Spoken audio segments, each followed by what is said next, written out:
Hi, everyone. My name is Rachel. I am a member of our Career Development Office, which we call the CDO here at Yale SOM. We're so thrilled you're able to join us today. And I'm here with our lovely Design and Innovation panel. Just to kind of give you a sense, the CDO is comprised of a whole team of individuals who really are dedicated to you as students in helping you through your whole career exploration process. We have team members who focus exclusively on developing employer relationships and just work with companies all day long to ensure students have as much exposure as possible. And then we have another side of our office that works on coaching students, meeting one-on-one or in group sessions. That's the role I'm in. And so we love what we do, and we hopefully look forward to having the opportunity to meet many of you in the near future. So with that, I'll kick off our panel. If you guys could each kind of go one down the line and just give a brief overview of your background before SOM, introduce yourselves, and so that everyone knows who you are. Yeah, thanks, Rachel. My name is Sarah Graff. I'm a second-year MBA student here at Yale SOM. I went to Emory University for undergrad, where I studied anthropology and chemistry, and I worked in public sector consulting for 4 years in the public health space. Right before business school, I worked at CVS Health in their product innovation team and fell in love with the design thinking framework. I took a greater interest in transitioning in business school from consulting and professional services to an internal innovation role in the healthcare setting. And this summer I interned at a company called Beacon Health Options in product strategy and corporate strategy. And I'm currently a club leader for the Design and Innovation Club here at SOM.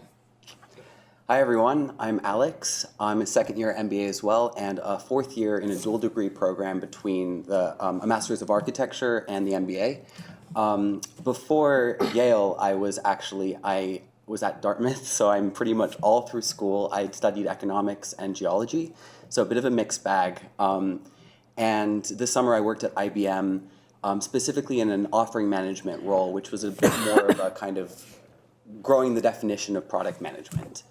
Yeah. Hey everyone, I'm Rayan, a second year MBA as well. Prior to business school, I went to Northeastern, did my undergrad there in industrial engineering. And career-wise, I was in an internal consulting role at State Street, which is a financial services firm in Boston. I was working on their operations team.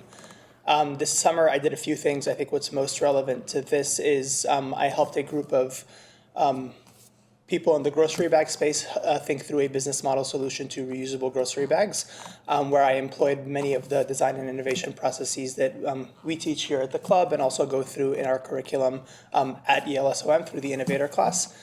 And I'm also a co-lead on the Design and Innovation Club here. Awesome. Hey everyone, my name is Ayushi. I am a second year joint MBA and Masters of Public Health student here at Yale.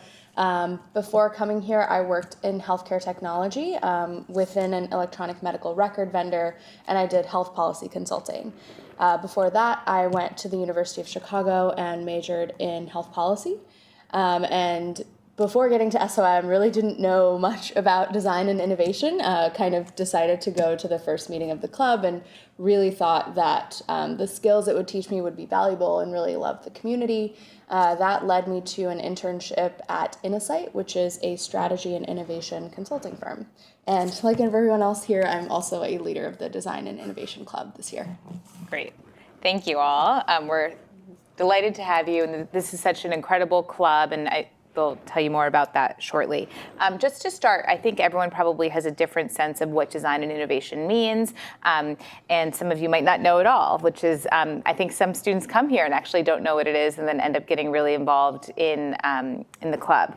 But Alex, could you talk a little bit about what design and innovation means to you? Yeah, absolutely.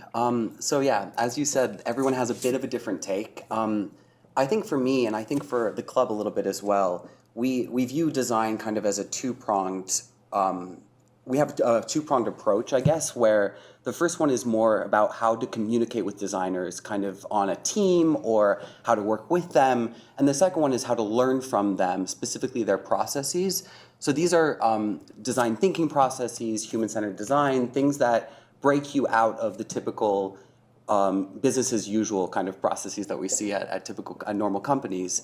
And then innovation is the outcome from these processes. And I know this is a bit of a buzzword, but we actually view this as kind of a hard output that can come out of the design processes. Yeah. Great, thank you. Ayushi, can you talk a little bit about the club and the role that it plays here on campus? Yes, so we like to say we're the only professional and social club on campus. We really do focus on both of those things. On the professional side, we have a curriculum that we go through in the fall. And this year we actually sort of revamped our curriculum, and we have 3 parts, product, process, and people. And so we explore design and innovation through each of those lenses to kind of understand what it might look like in a particular industry, in a particular function, to really give our members a sense of what they can expect no matter which field they go into. The other thing we do sort of outside of our curriculum is we bring in different speakers to either talk about their jobs or lead us through a workshop. We also do really targeted sort of career-specific workshops. So we just had our design thinking deep dive this past Saturday, where we went through the entire design thinking process from start to finish with about 30 people here at SOM. And then we have a portfolio workshop upcoming, so lots of different events to help people sort of in their internship and full-time career search. And then on the other side of that, we really like to do a lot of social activities, a lot of community building, and we think that's actually really important to the mission of the club. Like Rachel said, a lot of people come to SOM not knowing what design and innovation is, and so it might require you to be a little uncomfortable, think a little outside of the box. And so if we focus on community building and making sure everyone feels psychologically safe within the space of the club, then it allows people to better and more deeply engage in design thinking with us. Thank you. Sarah, can you talk a little bit about the various career opportunities that exist within design and innovation? Absolutely. The Design and Innovation Club can be, because it is a social and professional club, it attracts a wide variety of students who are pursuing careers in any industry and are just attracted to the spirit of the club and the people. But at the same time, we do focus on preparing students for careers that incorporate design and innovation in some way. And we think about it in 3 buckets. The first being traditional design consultancies like IDEO or Frog. Yale SOM Design and Innovation Club has alumni at each of these firms, and one of our classmates interned at IDEO this summer. These are small teams that are contracted by clients to solve tough challenges that require design work, and there's usually a role for someone with the MBA skill set to contribute to development of a business model or innovate around new business models for clients.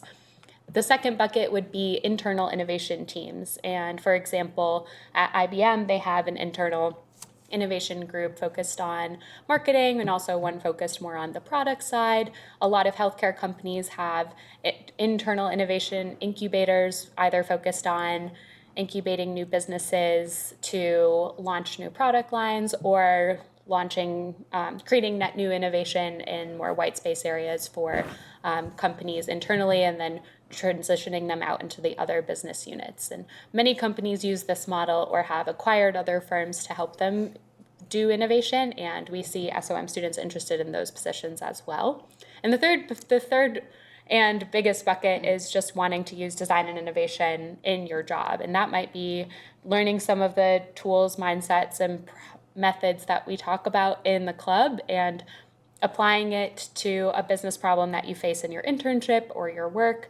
I think that applies to the majority of people here, and people who are interested in just using D&I processes and methods in their work usually are part of more than one professional club, so they can pursue an internship with the support of another club, but still learn some skills that might help them stand out for those roles.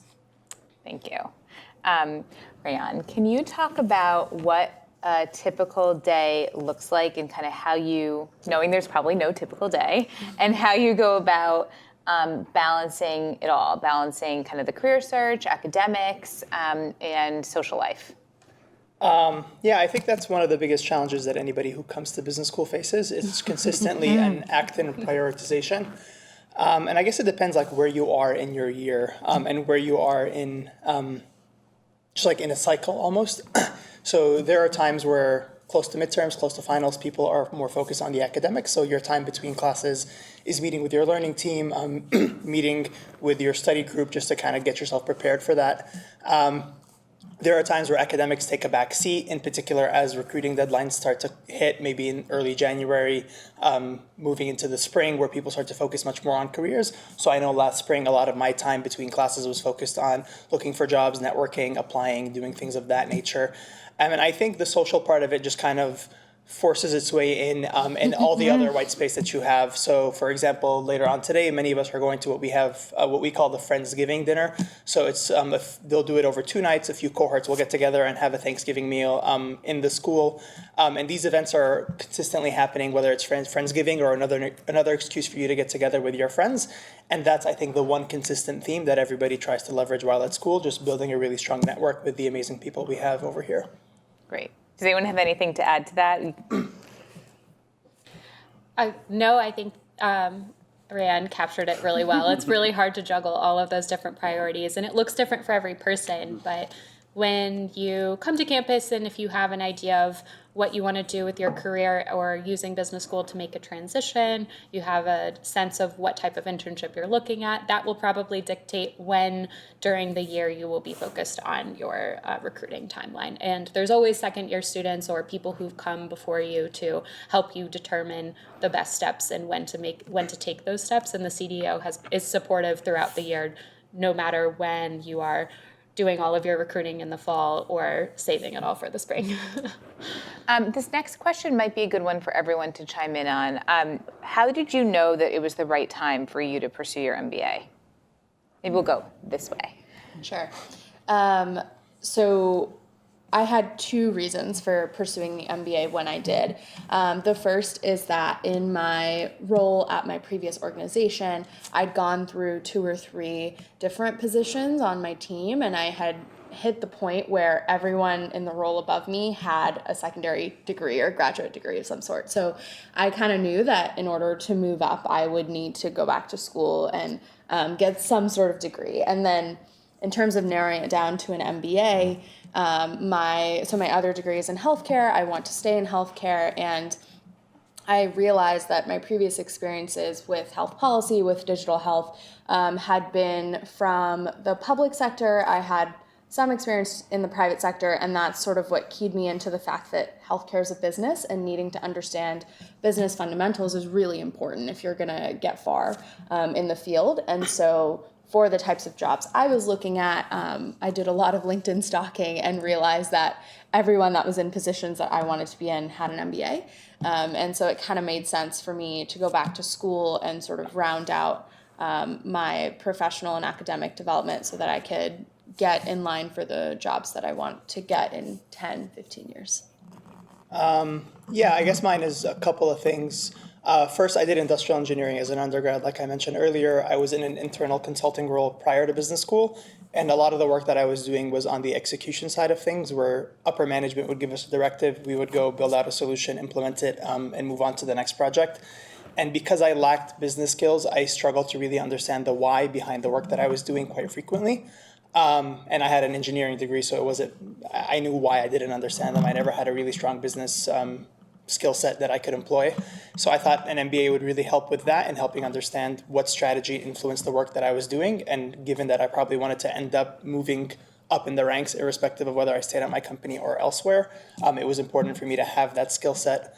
The other part of it was I had spent a lot of my career in financial services, and I wasn't particularly sure whether this is something that I wanted to pursue long term. I think there's value in seeing how problems are solved across industries, across sectors, across companies.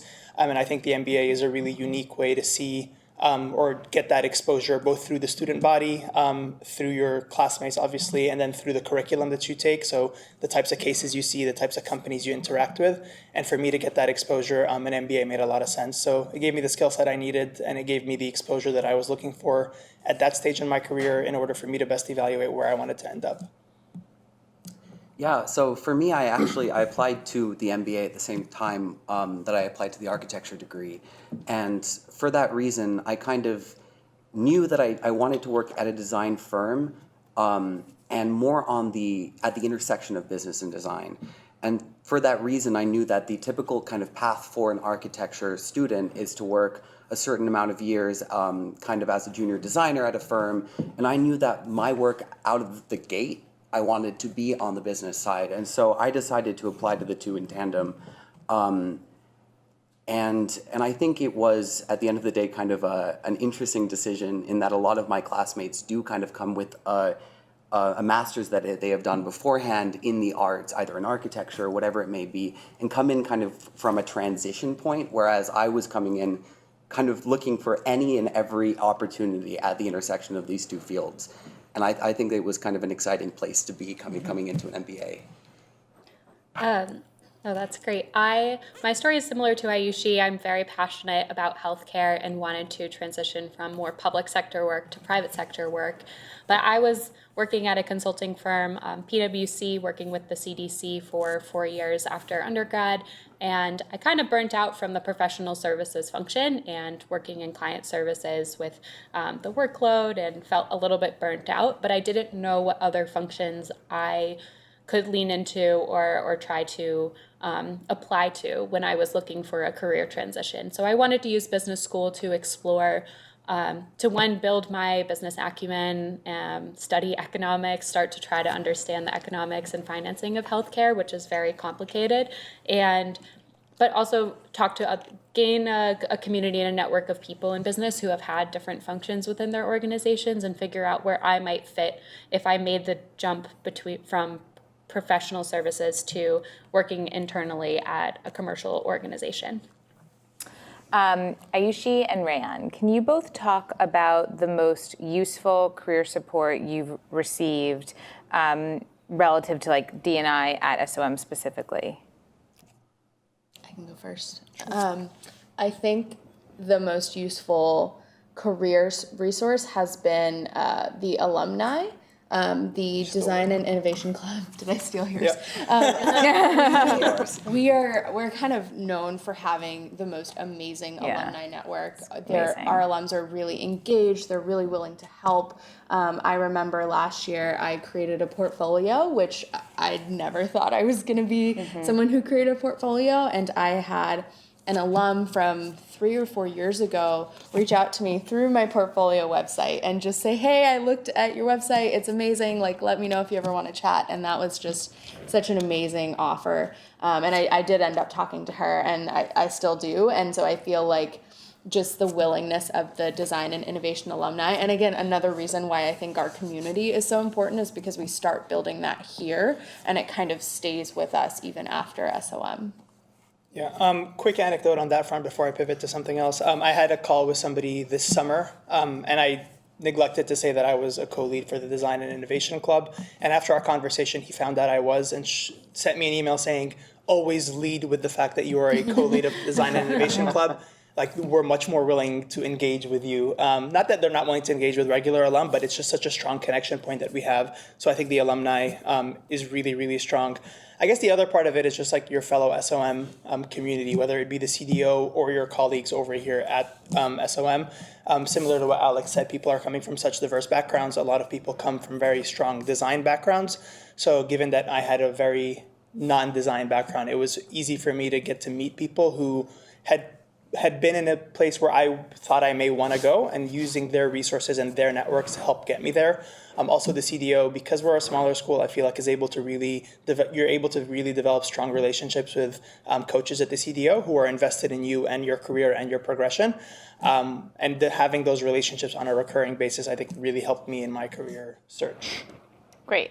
And being in the CDO, thanks for the great endorsement. I might chime in on this a little bit too, just to kind of give a lay of the land that, we do everything from bring in organizations to come and do formal presentations or what we call coffee chats, interview on campus. We also work with the club to organize treks to companies on site. All over, including we do typically a week out in California on the West Coast, which has some really exciting design and innovation related opportunities. And then we also work with, during orientation, we have all different alumni panels come in, we have different networking events. And as mentioned, we also do a ton of coaching. And you mentioned the amazing alumni network. What we also aim to do is also think about those different connection points and help students think about even different alum that they can reach out to, or different resources that might be readily available to them. That, there's just so much going on here. Sometimes it's just knowing what's around, because it's almost so much that it can be, I think, a little bit tricky to navigate. Okay, can Alex and Sarah, can you both maybe describe the culture at SOM? Yeah. So I think I can go first. Okay. In that I applied to 2 degree programs at the same time, I knew that this may or may not be the only MBA for me. I wanted to be somewhere where the diversity of backgrounds was kind of at the forefront of the school. And here, I don't know the exact amount of people, but there are a ton of dual degrees. And so there are many, many people here that are studying things outside of the world of business. And in your second year, you have so much flexibility in your schedule to take classes all over Yale that everyone has such a different kind of take on what they want out of their education. And I absolutely loved that.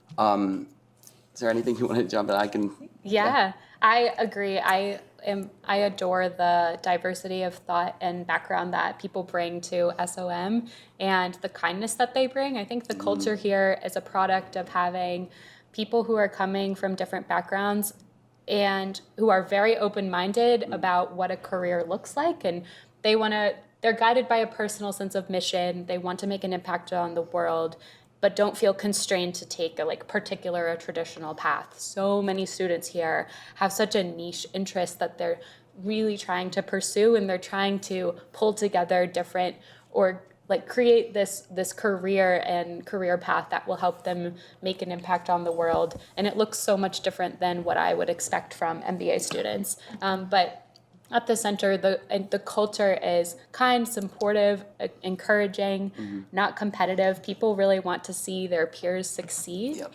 And everyone here is coming from a place of humility and really wanting to learn. So I think the environment is so supportive for anyone, and I am constantly learning so much from my peers who have such specific and unique interests in making a difference in the world.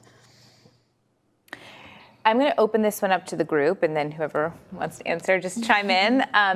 There have been a couple questions that have come in around club activities and the curriculum. So literally, what do you mean when you say curriculum? Is it classes through the club, or and what do you do in these various activities? Give more examples. Does anyone want to start?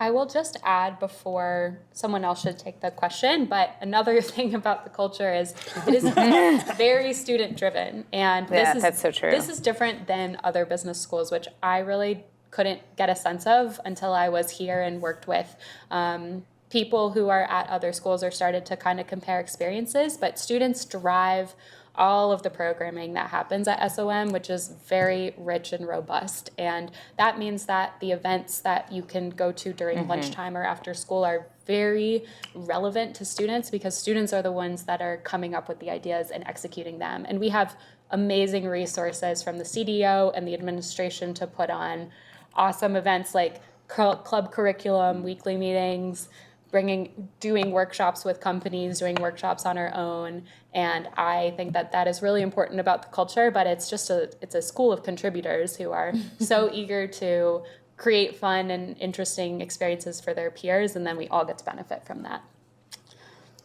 Yeah, but so going back to the question that you asked, it's important kind of to say, when we say curriculum, we're talking about the extracurricular club meetings that we have as a club once a week, that are very regularized, that we've pre-planned. And as Ayushi said before, we've kind of broken it down this year into 3 parts. So people, processes, and product. Sorry.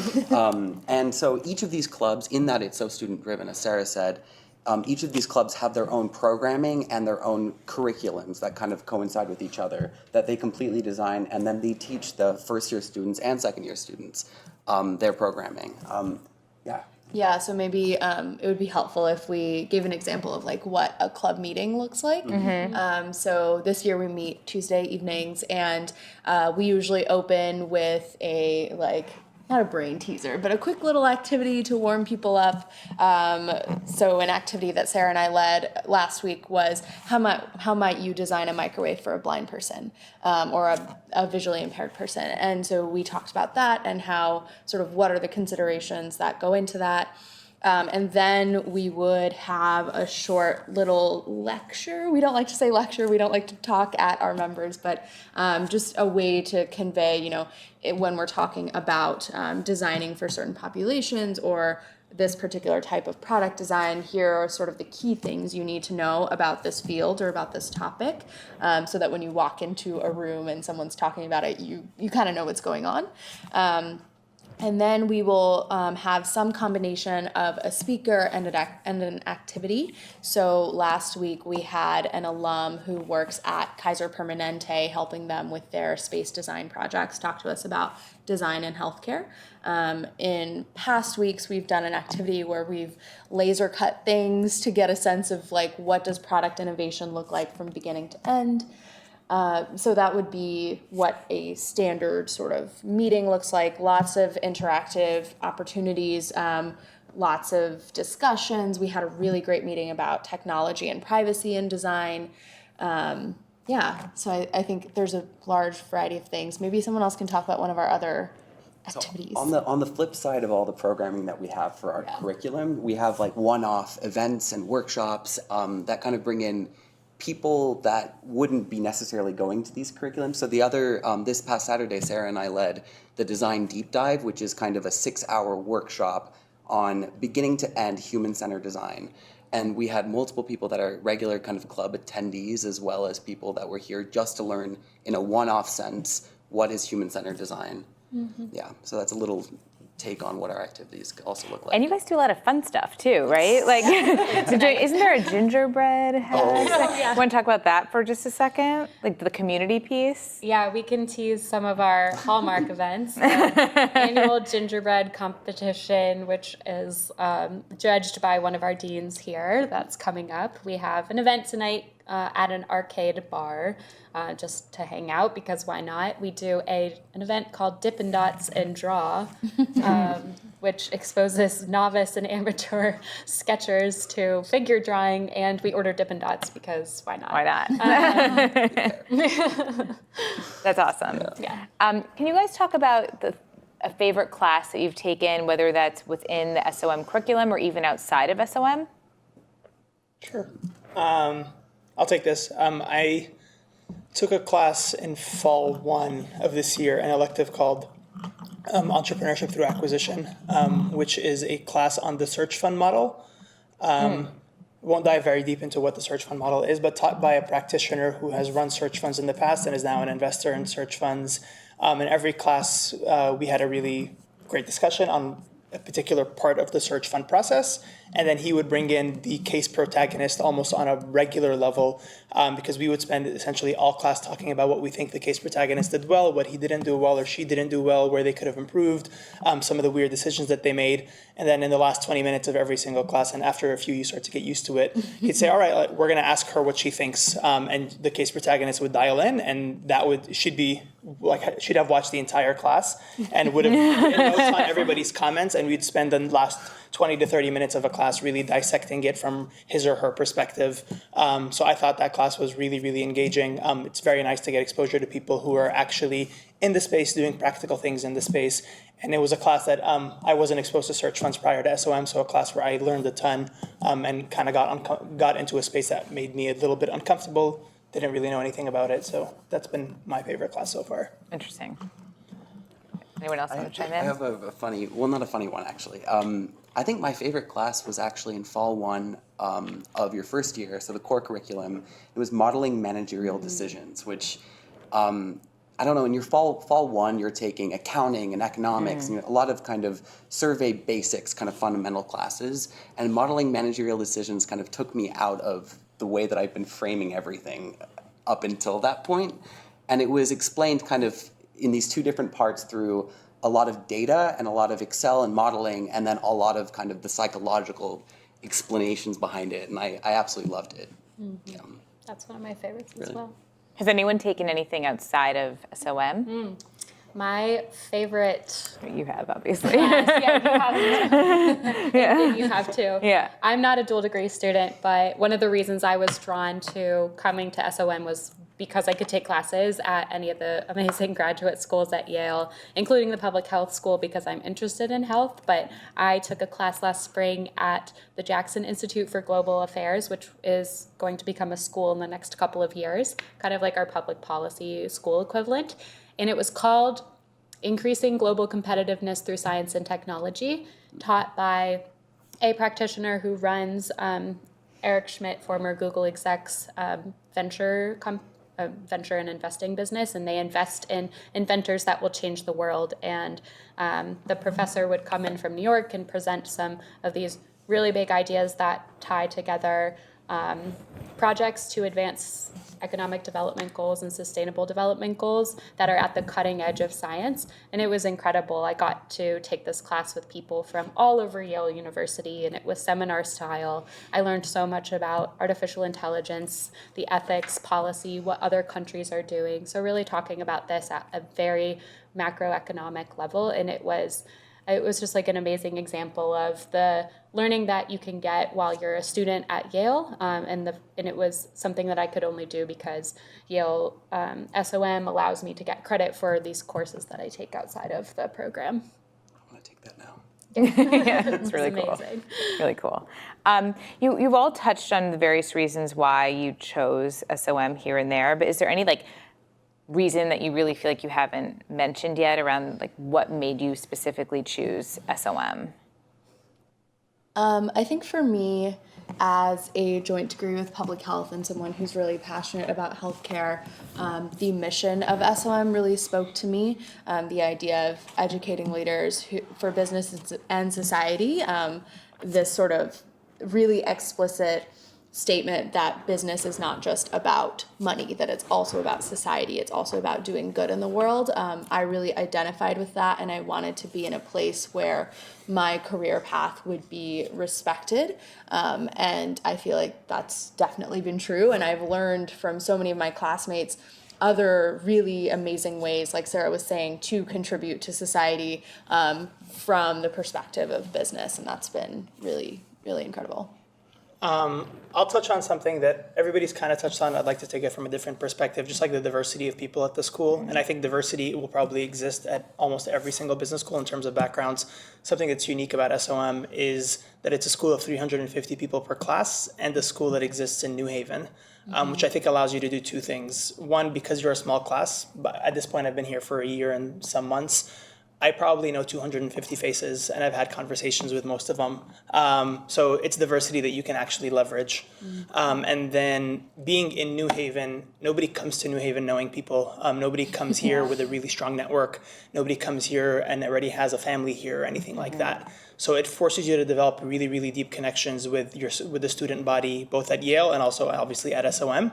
And those connections that will carry with you throughout the rest of your life, I think, are extremely powerful, and I think are deepened and furthered by virtue of you being in a place like New Haven. So I think the size of the school and its location really attracted me at the time, and I think it's been the biggest affirmation over the past year and a half that this is really true, and it's hard to get elsewhere, I think. Yeah, That's a good point. I think one thing that's already been said actually is the humility that students have here is amazing. I mean, some of your best friends might be working on some of the coolest ventures on the side, or spending 2 weeks on a competition then they're going to be flown to Milan the next week. Yeah. And you hear about these things, but these people are so kind and willing to talk about anything and everything that it's not at the forefront of what's going on here. It's really about a person-to-person kind of connection and becoming friends with your classmates. Yeah, I echo everything that was said. I think I chose SOM when it really came down to it. I chose it for the mission. There are a lot of things that SOM does that other schools do too. New Haven is also awesome. I think it's undersold. It's a really fun place to come to school. But when I was making a decision, I just thought, if I'm opting into this program because the mission really, I resonate with it, and other people are making that same choice, then forever I'm going to be connected to people that have decided to come here because the mission meant something to them, and the school really lives by that mission, and the students help the school remain accountable to the mission, and that means all the alumni from SOM also feel the same way about this mission for educating leaders for not just business but also society. So I wanted to opt into that program and be around people that also self-selected into it, and I think it's paid off in countless ways.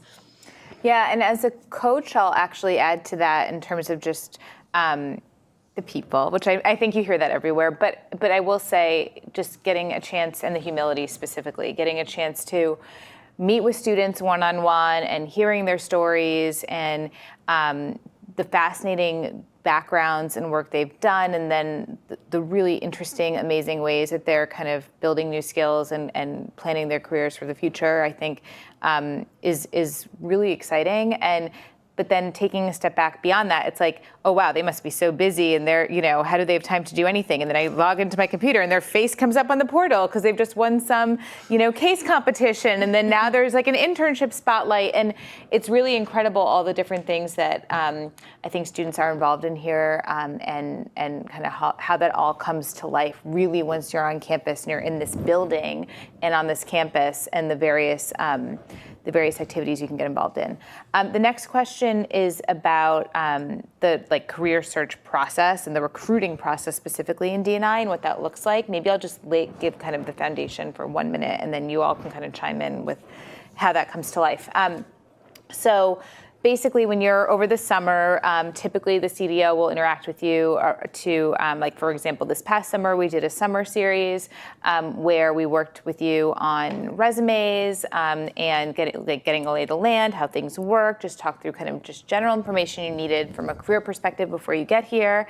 You get a chance to have some time to learn where you're going and go to class. And then we really kind of kick things off by getting everyone exposure to different alumni through a whole day we plan related to different alumni panels that we call career immersion. We do a whole design and innovation panel specifically.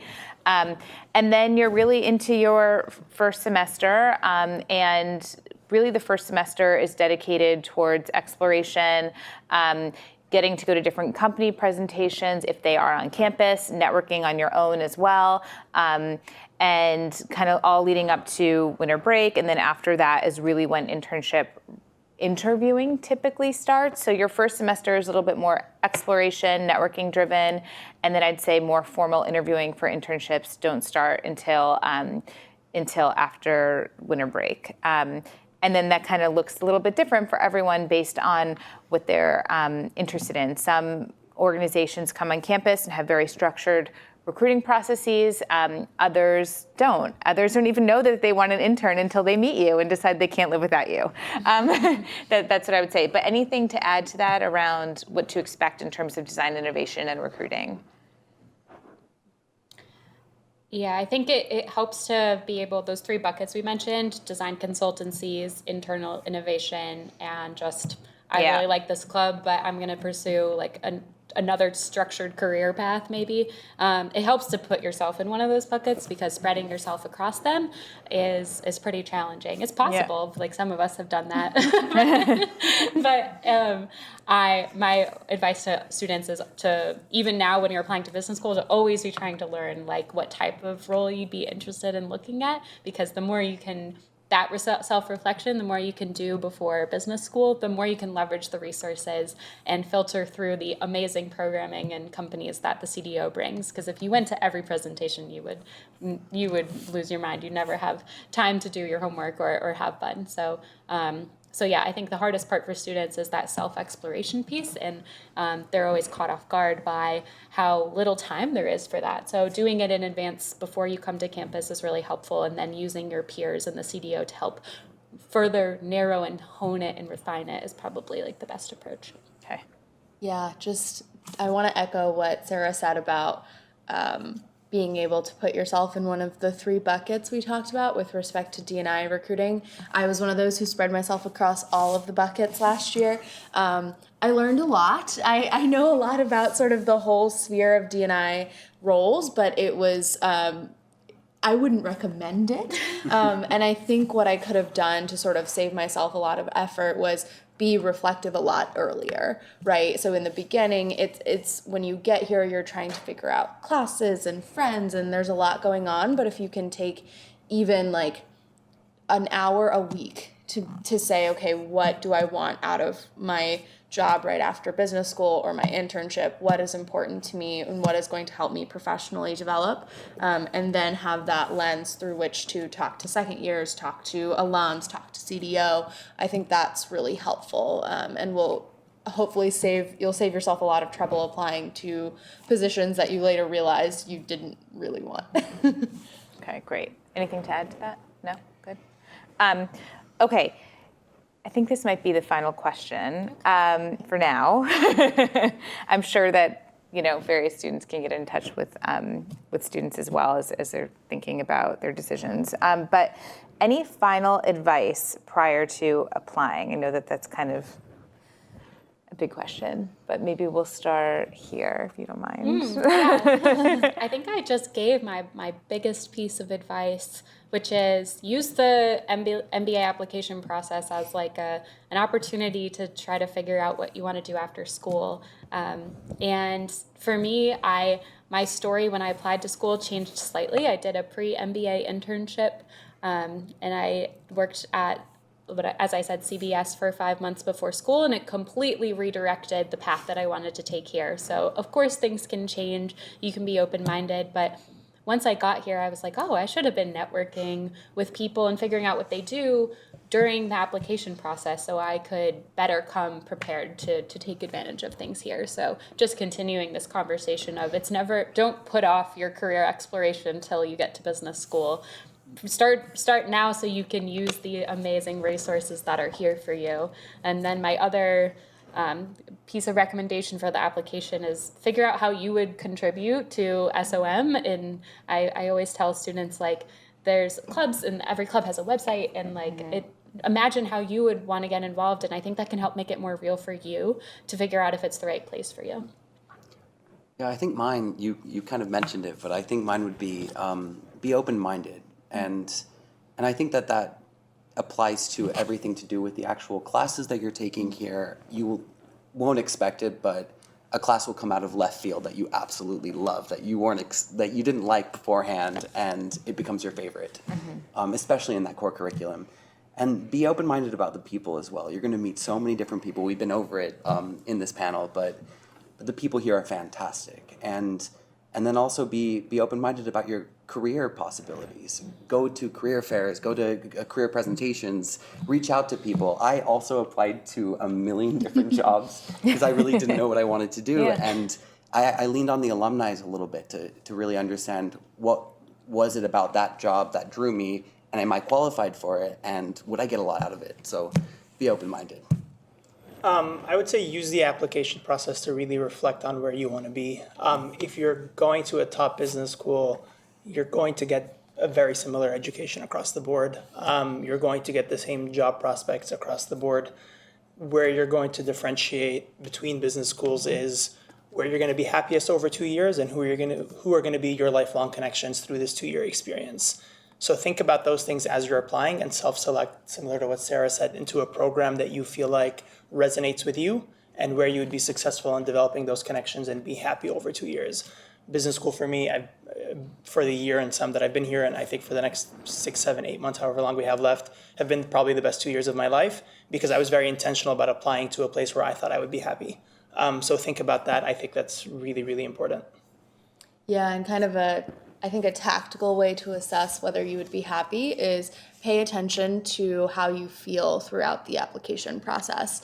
And I think this applies actually for recruiting as well. Like the way that you are treated as an applicant, whether it's to a business school or to a company, is really indicative of the culture of that organization and the way that they see people coming into the organization. So when I was applying to SOM, I really felt like the current students I was talking to, the alumni that I were talking to, were really sort of engaged and like wanted to help me make the decision that was best for me, even if that wasn't to come to SOM. Like no one was trying to be like, you absolutely must come here even if it doesn't make sense, but they were willing to kind of help me through the decision-making process and help me understand what role I could play at SOM. And so I think that's a sort of a small way that you can start to judge whether a particular school is going to be the right fit for you. Perfect. And with that, I think that's the end of our panel. Thank you all so much again for joining. I think that we do a number of these panels, and this is recorded as well, so plenty of opportunities to learn from various students. But we really appreciate you joining and wish you the best of luck.